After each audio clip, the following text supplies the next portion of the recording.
a question that comes up fairly often in electricity and magnetism is, say I have an electric field, maybe something like this,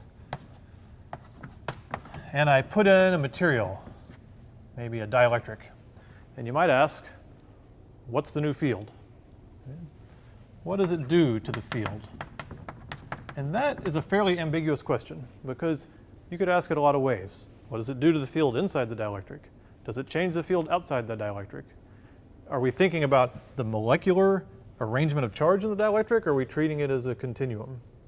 And also, how was the original field created? Right? Here I've drawn sort of a uniform field. You'd say, well, if it was a uniform field, you probably made it like this. You probably had two charged planes, right? With, say, plus sigma and minus sigma. And we stick a dielectric in that, what happens? Well, how are those hooked up? Are those constant charge planes, or are they conducting planes on a battery? Because if you think back to our capacitor lecture, that'll make a difference. If you stick a dielectric in, if these are connected to a battery, they have a constant delta V, that delta V has to drop over this distance no matter what you stick in there. Right? The field might change. Whereas if they're just planes of charge, then the field right here will never change. It has to be, or the field here, due to this, will always be the same because we have a constant charge density. So this will always create the same field right outside its surface.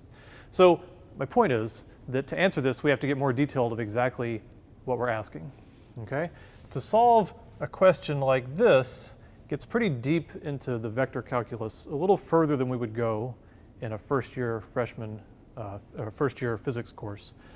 But what we're going to do is approach it first in one dimension and then add a couple more dimensions and do enough of the vector calculus to really get a feel for it. We'll get pretty far. We're not going to solve exactly the sphere. All right? So that's what we're going to do in this unit.